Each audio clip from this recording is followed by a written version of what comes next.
La lutte intérieure contre la tentation. Plus une personne cherche la pureté, plus elle sent le poids des tentations qui l'assaillent. C'est une règle universelle. Plus on s'approche d'Allah subhanahu wa ta'ala, plus Shaitan redouble d'efforts pour nous faire chuter. Il sait que celui qui lutte contre ses désirs et garde son cœur pur est proche de la lumière divine, et c'est précisément cela qu'il veut empêcher. Chaque croyant engagé dans cette bataille intérieure ressent cette pression, cette lutte entre le bien et le mal, entre les aspirations spirituelles et les désirs terrestres. Pourquoi est-ce si difficile ? Pourquoi Shaitan attaque-t-il sans relâche ceux qui s'éloignent du péché ? Parce qu'il attend un moment de faiblesse, une faille, un instant de doute où il pourra semer ses chuchotements et faire tomber l'âme dans son piège. Le prophète Muhammad sallallahu alayhi wa sallam a dit « Shaitan circule dans le fils d'Adam comme le sang dans son corps », rapporté par Al-Bukhari et Muslim. C'est dire à quel point son influence est subtile et insidieuse. Il ne vient pas frapper à la porte en criant son intention. Il glisse doucement des pensées, des envies, des justifications qui, au début, semblent inoffensives. Il ne pousse pas immédiatement à la faute, mais il fragilise la volonté, il fatigue l'âme en lui suggérant « Ce n'est pas si grave, Allah subhanahu wa ta'ala est miséricordieux ». Et c'est ainsi que, petit à petit, le cœur s'habitue à la présence du mal, jusqu'à ce qu'il finisse par l'accepter. Mais pourquoi sommes-nous tentés ? Pourquoi Allah subhanahu wa ta'ala permet-il cette lutte ? La réponse est claire, parce que c'est un test, une épreuve universelle. Personne n'est exempté, ni les croyants, ni même les prophètes alayhi salam, qui ont dû, eux aussi, combattre leurs propres épreuves. Seul celui qui n'a pas de valeur aux yeux de Shaitan ne sera jamais tenté, car s'il ne voit en vous aucune menace pour son royaume, pourquoi vous attaquerait-il ? C'est un signe de foi. Le combat intérieur est une preuve que l'âme aspire à la vérité. C'est dans ce combat que se révèle la sincérité du serviteur, car celui qui n'est jamais tenté, c'est celui qui a déjà perdu la bataille sans même le savoir. Mais jamais auparavant, les tentations n'ont été aussi omniprésentes qu'aujourd'hui. L'influence moderne a décuplé la force de Shaitan. Jadis, la corruption se cachait. Aujourd'hui, elle est glorifiée, affichée partout, normalisée. Les images suggestives, les publicités provocantes, les médias qui exaltent le péché, la musique qui banalise l'immoralité, tout est conçu pour affaiblir la foi. Ce que Shaitan murmurait aux hommes en secret est désormais crié haut et fort à travers les écrans, les réseaux sociaux, les films, les tendances culturelles. C'est une guerre psychologique et spirituelle, où l'objectif est d'éroder petit à petit la sensibilité du croyant, jusqu'à ce qu'il trouve normal ce qu'hier encore il condamnait. Face à cette réalité, le combat intérieur devient plus difficile, mais aussi plus méritoire. Allah subhanahu wa ta'ala voit chaque effort, chaque résistance, chaque instant où un croyant détourne son regard d'un écran impur, où il repousse une pensée négative, où il choisit d'obéir plutôt que de céder à ses pulsions. Chaque lutte contre la tentation est une victoire qui élève l'âme. Mais comment résister efficacement ? Comment ne pas se laisser happer par cet océan de tentation ? C'est ce que nous allons voir dans la suite. Pourquoi sommes-nous tentés ? Il y a une question que beaucoup de croyants se posent. Si Allah subhanahu wa ta'ala veut notre bien, pourquoi permet-il que nous soyons tentés ? Pourquoi la lutte contre les désirs est-elle si intense, parfois insoutenable ? La réponse réside dans la sagesse divine. Les épreuves ne sont pas des obstacles, mais des opportunités d'élévation. Chaque tentation est un test qui révèle la sincérité de notre foi, une opportunité de prouver à Allah subhanahu wa ta'ala que nous sommes prêts à sacrifier nos désirs éphémères pour mériter sa proximité éternelle. Sans combat, il n'y a pas de victoire. Sans épreuve, il n'y a pas de triomphe. C'est une réalité universelle. Même les plus pieux ressentent cette pression. Aucun être humain n'est à l'abri. Le prophète Muhammad sallallahu alayhi wa sallam lui-même a dit « Si vous ne péchiez pas, Allah vous remplacerait par un peuple qui pécherait et se repentirait, afin qu'il puisse leur pardonner. » Rapporté par Muslim. Cela montre que la tentation fait partie intégrante du test de la vie. Ceux qui pensent pouvoir atteindre un état où ils ne ressentiront plus aucune tentation se trompent. L'objectif n'est pas de ne plus être tenté, mais de savoir y résister. Mais il y a un point encore plus troublant.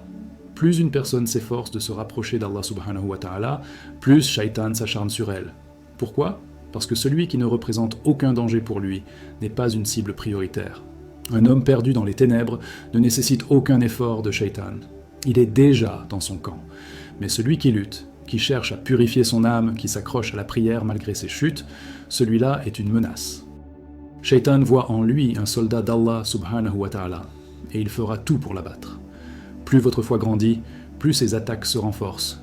Ajoutez à cela les influences modernes qui ont transformé la tentation en une industrie florissante. Les images suggestives envahissent chaque écran. Les clips musicaux sont conçus pour éveiller les désirs. Les réseaux sociaux glorifient les plaisirs instantanés et la désobéissance. Il y a un siècle, pour tomber dans le péché, il fallait aller le chercher. Aujourd'hui, c'est lui qui vient frapper à votre porte. À travers votre téléphone, vos écrans, votre entourage, c'est un combat quotidien. Et plus encore, c'est une bataille psychologique où Shaitan veut normaliser le mal pour que vous n'ayez même plus conscience que vous êtes en train de tomber. Mais alors, comment contrer cette attaque incessante ? Allah subhanahu wa ta'ala, dans sa sagesse infinie, n'a pas laissé ses serviteurs sans défense. Il nous a donné des solutions claires et puissantes pour résister aux tentations et purifier notre âme. Et c'est précisément ce que nous allons explorer maintenant.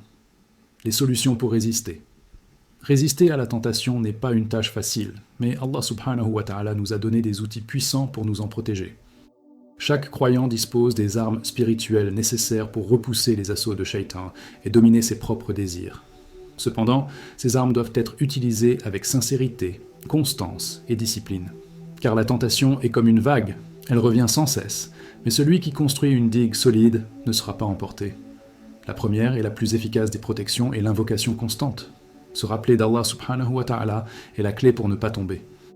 Dès qu'une mauvaise pensée traverse l'esprit, il faut immédiatement prononcer un dhikr puissant comme « A'udhu billahi minash shaitan ir-rajim » Je cherche refuge auprès d'Allah contre le diable banni, ou encore « La hawla wa la quwwata illa billah » Il n'y a de force et de puissance qu'en Allah.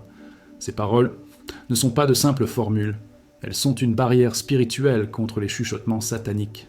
Un cœur rempli de dhikr ne laisse pas de place aux suggestions du mal. Ensuite, éviter les situations propices au péché est une nécessité. Celui qui se rapproche du feu finit toujours par se brûler. Si l'on sait que certaines compagnies, certains lieux ou certaines habitudes nous exposent à la tentation, il faut les fuir. Le prophète Muhammad sallallahu alayhi wa sallam a dit « Celui qui s'éloigne du péché est comme celui qui l'a vaincu », rapporté par Ahmad.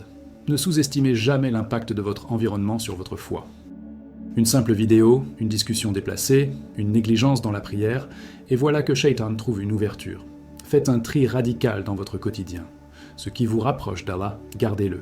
Ce qui vous pousse au péché, éliminez-le. Mais parfois, malgré tous les efforts, les pensées interdites persistent. Comment les combattre ? En les remplaçant immédiatement. Chaque fois qu'une mauvaise pensée surgit, remplacez-la par un verset du Coran, une prière ou un rappel spirituel. Par exemple, lisez et méditez ce verset, et n'approchez point la fornication. C'est une abomination et un mauvais chemin. Surat Al-Isra, 17-32.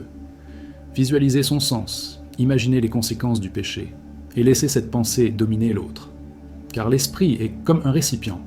Si vous ne le remplissez pas de lumière, il sera envahi par les ténèbres. Une autre stratégie puissante est de purifier son environnement. Moins d'écran, plus de Coran. Moins de musique qui éveille les désirs, plus de nachid et de rappels spirituels. Moins de discussions futiles, plus de temps avec des compagnons pieux. Votre environnement nourrit votre âme. Si vous passez votre temps exposé à des influences négatives, comment espérer en sortir indemne ? Shaitan utilise la distraction comme une arme, mais celui qui contrôle ce qui entre dans son cœur contrôle ce qui en sort. Enfin, il est crucial de comprendre et maîtriser son propre nafs. La tentation ne vient pas seulement de l'extérieur, elle vient aussi de l'intérieur. L'âme humaine est tiraillée entre la lumière divine et les désirs terrestres. Le croyant doit apprendre à discipliner son nafs, à l'éduquer, à lui imposer des limites. Le jeûne est l'un des meilleurs moyens de soumettre son nafs, car il enseigne la patience, le contrôle et l'obéissance à Allah subhanahu wa ta'ala. Celui qui maîtrise ses désirs maîtrise son destin. Mais si malgré tout, la faute est commise, l'erreur fait partie du combat. L'important est de se relever et de ne jamais abandonner. Et c'est précisément ce que nous allons voir dans la suite. L'impact du péché et comment le surmonter. Le péché n'est jamais anodin. Il agit comme une toxine spirituelle pénétrant l'âme et affaiblissant la connexion avec Allah subhanahu wa ta'ala. Au début, cela semble insignifiant. Un regard interdit, une parole déplacée, une négligence dans la prière. Mais plus on cède, plus la barrière entre le croyant et son Seigneur s'épaissit. Les désirs fonctionnent comme une addiction. Plus on les nourrit, plus ils deviennent incontrôlables. C'est une spirale. Ce qui paraissait autrefois grave devient normal, et ce qui semblait impensable devient accessible. Shaitan ne pousse jamais au grand péché immédiatement. Il commence par de petites concessions, jusqu'à ce que l'âme soit engourdie et incapable de réagir. Mais il y a une réalité encore plus terrifiante, le lien entre la fornication et la perte de foi. Le prophète Muhammad sallallahu alayhi wa sallam a dit « Quand une personne commet la fornication, la foi la quitte à ce moment-là », rapporté par Al-Bukhari et Muslim.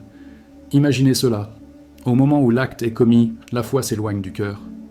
C'est une séparation temporaire, mais elle peut devenir permanente si la personne ne se repent pas. Car chaque péché laisse une marque, et plus ces marques s'accumulent, plus elles obscurcissent la lumière intérieure. Combien de personnes ont commencé par une simple tentation et ont fini par totalement s'éloigner de la prière et du rappel d'Allah? Allah subhanahu wa ta'ala a pourtant averti clairement les croyants. Ne vous approchez pas de la fornication, c'est une abomination et un mauvais chemin. Sourate Al-Isra 17-32. Remarquez bien, il ne dit pas seulement « n'y tombez pas », mais « ne vous en approchez pas ». C'est un avertissement profond. Car le péché n'arrive pas soudainement, il est toujours précédé par un chemin, une série d'étapes qui mènent vers la chute. Un regard, un message, une complicité naissante, une négligence dans la prière, et puis le piège se referme. Mais il y a toujours un espoir. Allah subhanahu wa ta'ala est Ar-Rahman, Ar-Rahim, le tout miséricordieux. Le repentir sincère est une solution puissante. Celui qui abandonne un péché pour l'amour d'Allah ne perd jamais. Au contraire, Allah subhanahu wa ta'ala lui donne quelque chose de meilleur en échange. Un cœur apaisé, une foi renforcée, une lumière intérieure plus grande. Le prophète Muhammad sallallahu alayhi wa sallam a dit « Celui qui se repent sincèrement d'un péché, c'est comme s'il ne l'avait jamais commis », rapporté par Ibn Majah. Imaginez la miséricorde infinie d'Allah subhanahu wa ta'ala. Peu importe la profondeur de la chute, il donne toujours une chance de se relever. Mais pourquoi Allah subhanahu wa ta'ala nous soumet-il à cette épreuve? Pourquoi les désirs sont-ils un test si difficile? C'est parce qu'ils sont une clé vers l'élévation. Ceux qui résistent sont honorés aux yeux d'Allah, car ils prouvent leur sincérité et leur amour pour lui. Mais alors, comment transformer cette lutte en une opportunité de grandir spirituellement? C'est ce que nous allons voir dans la suite. Un test divin et une opportunité d'élévation. La tentation n'est pas une malédiction, mais une épreuve, voulue par Allah subhanahu wa ta'ala pour tester la sincérité de ses serviteurs. Chaque lutte contre le péché est une opportunité d'élévation spirituelle, une occasion de prouver à Allah subhanahu wa ta'ala que son amour est plus fort que les désirs éphémères de ce bas monde. Celui qui comprend cela change totalement sa perception des épreuves. Il ne les voit plus comme une souffrance, mais comme une porte vers la grandeur. Le Coran nous rappelle cette vérité avec force. Les gens pensent-ils qu'on les laissera dire « nous croyons » sans les éprouver? Sourate Al-Ankabut 29-2. C'est un avertissement puissant. La foi n'est pas une simple parole prononcée du bout des lèvres, elle est une réalité qui doit être prouvée par l'action et la persévérance. Le croyant sera inévitablement mis à l'épreuve. Ses désirs, sa patience, sa détermination seront testés pour voir s'il reste fidèle à son engagement envers Allah subhanahu wa ta'ala. Chaque lutte contre la tentation est vue et récompensée par Allah subhanahu wa ta'ala. Rien n'est perdu, chaque résistance, chaque effort pour rester pur est inscrit et valorisé. Il ne s'agit pas seulement d'éviter le mal, mais d'accumuler des récompenses immenses. Car plus une épreuve est difficile, plus sa récompense est grande. Imaginez un instant, chaque instant où vous combattez vos pulsions, chaque moment où vous repoussez Shaitan, vous êtes en train d'être élevé en grade aux yeux d'Allah subhanahu wa ta'ala. Vous êtes en train de gagner un combat spirituel dont les anges sont témoins. Et Allah subhanahu wa ta'ala n'abandonne jamais celui qui lutte pour lui. Le prophète Muhammad sallallahu alayhi wa sallam nous a laissé une promesse incroyable. Celui qui abandonne quelque chose pour l'amour d'Allah, il lui remplacera par quelque chose de meilleur, rapporté par Ahmad. C'est une vérité absolue. Chaque fois que vous résistez à un désir interdit, Allah subhanahu wa ta'ala vous compense avec quelque chose de supérieur. Un cœur plus paisible, une foi plus forte, une lumière intérieure plus grande. Il remplace les plaisirs éphémères par des bénédictions durables. Mais pour celui qui tombe malgré tout, l'espoir n'est jamais perdu. Allah subhanahu wa ta'ala est Al-Ghafar, celui qui pardonne encore et encore. Il aime ceux qui se repentent et reviennent vers lui. Le prophète Muhammad sallallahu alayhi wa sallam a dit « Les meilleurs des pécheurs sont ceux qui se repentent », rapporté par Tirmidhi. Peu importe la chute, tant que le serviteur se relève et revient vers son Seigneur, il est honoré. Il n'était jamais trop tard pour se purifier et repartir sur le droit chemin. Alors, ne perdez pas espoir. Chaque effort que vous faites contre vos désirs vous rapproche d'Allah subhanahu wa ta'ala. Rien n'est vain, rien n'est insignifiant. Chaque bataille spirituelle est une victoire aux yeux du Très-Haut. Et maintenant, il est temps d'agir. Récitez cette invocation. faites votre premier pas vers la libération de l'âme et rapprochez-vous d'Allah subhanahu wa ta'ala. Ô Allah, fortifie mon cœur contre la tentation, purifie mon âme et aide-moi à me rapprocher de toi. Partage ce message et abonne-toi pour d'autres rappels spirituels.